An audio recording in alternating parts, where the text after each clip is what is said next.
The Animal Family by Randall Jarrell. Chapter 4. The Bear. The bear's wet nose was cold and shiny, and he stuck it into everything. He had beautiful fur. It was denser and shinier than the bear skin on the bed even, and it wasn't black, but a soft, deep brown. The palms of his paws were as pink as a man's palms, but fringed with 5 little gray-blue steely claws. He had one special log that he liked to sharpen them on. The mermaid would feel them and marvel that their pet had such hard, sharp claws. And the hunter seemed gentle to her too, so that she said to him once, feeling the razory heads on his arrows, "It's queer for you to have things like that." The hunter said with a smile that bared his white teeth, "We've all got them, I guess." "That's right," admitted the mermaid, baring hers. The bear loved for the hunter and the mermaid to pet him or push him or hit him or roll him over. His motto seemed to be, "Go ahead, it won't hurt me."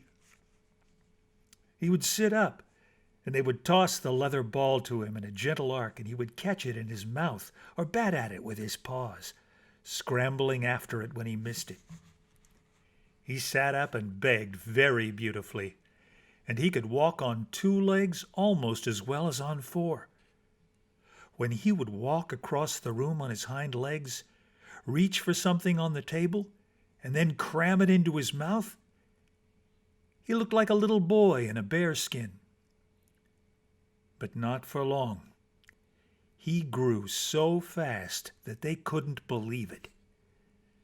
By the time the geese flew south that fall, the hunter could barely lift him. It was no wonder that he grew so. Everything they gave him, everything that he came across in the meadow or in the forest or on the beach, he ate. The mermaid said, "Why, if you put his chair in his bowl, he'd eat it." Wood rats and meadow mice, meadow grass, buttercups, roots and nuts and seeds and buds, grubs, worms, insects, blackberries and blueberries and raspberries and wild grapes, clams and mussels and crabs, honey and honeybees. Any sort of fish they fed him, any sort of meat they fed him. He gulped it all down. They set a place for him at dinner, a bowl and a little low chair like the mermaid's, but without any rockers. At first they had put his bowl of water on the table, but he always knocked it over, so after that they left it in the corner. The bear's table manners were bad. But so were the mermaid's, especially as she couldn't resist throwing the bear pieces of fish. Catching them was what the bear did best. His muzzle would dart out, and his teeth ring shut on them with magical swiftness and certainty, so that you never would have believed how badly he ate out of his bowl. But really, all of them ate as they pleased. The hunter would cut off big pieces of meat with his knife, chew away at them, and gulp them down, all the while talking eagerly. He had long ago forgotten how his father and mother ate and made him eat. The bear had no napkin, of course, but neither did the hunter and the mermaid. They wiped their mouths on their arms. At least, though, they didn't lick themselves. The bear licked himself with such big bobbing strokes of his head that he almost lost his balance and fell off his chair. One night, the mermaid watched him for a while and said, "He certainly is an inexperienced washer. The more he washes himself, the worse he gets." "The more he washes himself, the worse he looks," said the hunter. "All he does is get himself wet and rumpled and make his fur stick out every which way. Well, At least he never washes long." "He never does anything long except eat and sleep," the mermaid replied. This was so. After he had just eaten, the bear had a particularly satisfied, good-humored look. His little eyes would twinkle at them, and he would look around benignantly. But soon his wandering eyes would glaze. His eyelids would steal shut, then snap open, then steal shut again, and he would be fast asleep. "We are two," the mermaid would say to the hunter. "You certainly don't have to think of anything for him to do after dinner. Not old eat and sleep," the hunter said. The bear began to snore. The mermaid said, "You walrus!" They couldn't help making fun of their bear. It felt good somehow. He sat there like a hill having a nap after dinner. And the mermaid said, yawning, "Having him's very soothing. You get the feeling that nothing can happen to him or you." The bear rolled out of his chair. He took 2 staggering steps toward the fireplace, fell down, and was fast asleep again. "Old eat and sleep," said the hunter contentedly. The bear was a remarkable tree climber. He hung onto the trunk with his front feet and kicked himself up with his hind feet, his paws churning and his claws making big gouges in the trunk. Like some animal that doesn't know how to climb a tree, never has known how to climb a tree, but thinks it will just try anyway, the bear went up the trunk by main force. And he didn't so much climb down as fall, interrupting his plunge with 5 or 6 desperate momentary pauses. If it was an autumn day on which he was climbing, he would end surrounded by nuts and branches, and grunting contentedly would start to gobble up the nuts. One cold afternoon in late autumn, when the hunter came home from the forest, the mermaid met him at the door. Come quick, she said, seizing him by the arm. Her face was worried and miserable. The hunter had never seen her look so miserable. "What is it?" the hunter said. "He's dying," the mermaid said. "I reached in and touched him, and he didn't move. He didn't even know I was there, and he's barely breathing. He takes a little faint, slow breath, and then doesn't breathe at all. You can count 6 or 7 before he takes another breath." "Oh, Lord," said the hunter. "I knew I should have looked for him when he didn't come home last night. Where is he?" "Up at the cliff, in the tall cave, the narrow one, the one you can barely get inside." They hurried off. Maybe it was another bear, and he crawled there because he was hurt so bad he couldn't get home, the hunter called back over his shoulder. "Was he bleeding much?" "No, not a bit," the mermaid answered. But the hunter, running as fast as he could go, was already too far off to hear her. The mermaid toiled along up the path. When she got near enough to the cliff to see the cave, the hunter had disappeared. She went to the mouth of the cave and peered inside. The hunter was bending over the bear, feeling him, and the bear didn't move. All at once, the hunter straightened up, took a step toward her, and started to laugh. Hearing his echoing laugh down there in the darkness of the cave was frightening to the mermaid. But he had such a relieved sound that she cried, "He isn't dying? He's all right?" "He's never been better off in his life," said the hunter. "I forgot you didn't know." He's just asleep. Asleep for the winter. For the winter? Bears sleep all winter. You know how fat he's been getting?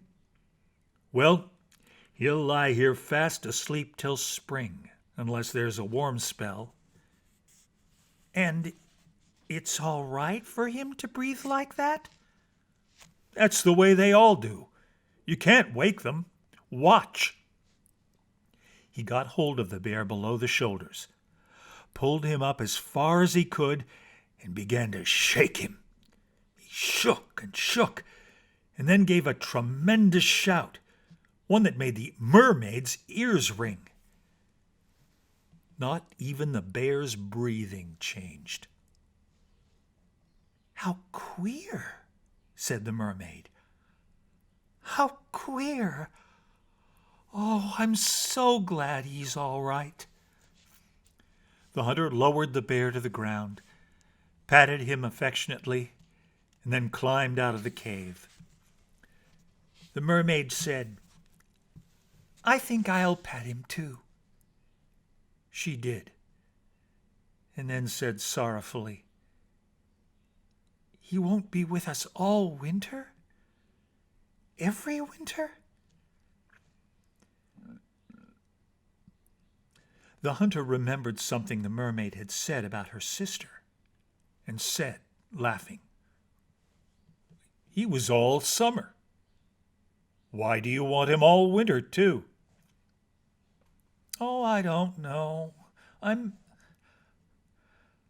used to him. They often talked about him that winter. Occasionally, the hunter would go out to the cave and come back with a cheerful, Fast asleep. Once the mermaid answered, It's like that story of your mother's. Like what? Like that story. You know, the Sleeping Beauty one. It's like having that Sleeping Beauty for a pet. They did miss him. And when at last one foggy morning in March there was a scratching at the door, and a thin, grumpy, famished bear stuck his nose in over the threshold, they fed him thankfully. How he ate, and how he grew! By the end of the summer, he was so big that when he ran, he looked like a bed galloping across the meadow. You could hardly believe that so big a thing could move so fast. The bigger the bear got, the wetter the bear got. And there is nothing so noticeable as a wet bear. It rained on the bear forded streams, the bear fished. He would sit or stand in the little river that came down to the sea with the water boiling up over his back, and snap or bat at the fish swimming up through the white water. And finally, when the rain was over, the river crossed, the fish eaten, the bear would come home. The first year it was like having a wet St. Bernard come home. The second year he was more like a wet Shetland pony. The third year he was like a wet horse in a wet overcoat. Drying him was like drying a marsh. They could have taken everything in the house, rubbed him with it, and in the end, they and everything in the house would have been wet, and the bear still not dry. He would sit by the fireside in a little pool of water. His fur would steam, and the pool of water would steam. Steam would cover the glass of the window. He would start to shake himself. No, no, no, no, the hunter and the mermaid would shout. And the bear, their trained bear, wouldn't shake himself. He had learned that when they shouted no, no, it meant he mustn't shake himself. Outside, of course, he did. The hunter had once measured on the beach the circle the bear made when he shook himself. From the wet center to the imprint of the last scattered drops was 17 steps. The bear's life was placid and uneventful, and he snored or shuffled or galloped through it, grunting in satisfaction. Occasionally, though, he met with accident. One warm, soft afternoon, the hunter and the mermaid were sitting inside talking when the bear burst through the doorway, bounded to the bed, and thrashing and plunging, tried to dig himself in under the bearskin. Just behind him was a cloud of bees. "Bees!" cried the hunter, slapping his neck. "Bees?" said the mermaid. Then she gave a shriek and clutched her shoulder. Another bee had landed. The hunter seized her, heaved her up into his arms, and staggered out the door. As he ran, he heard the bear groan. Some of the bees must have got in under the bearskin. There were dozens of them just behind the hunter and the mermaid. "Oh!" screamed the mermaid as one of them caught up. The hunter ran very awkwardly and very fast across the meadow to the beach. The tide was in. He splashed through the shallow water, gave 2 desperate plunges that carried them out waist deep, and then fell headlong. The mermaid, flying out of his arms, disappeared into the next wave. Almost before they could get their heads out of the water, the bees were on them.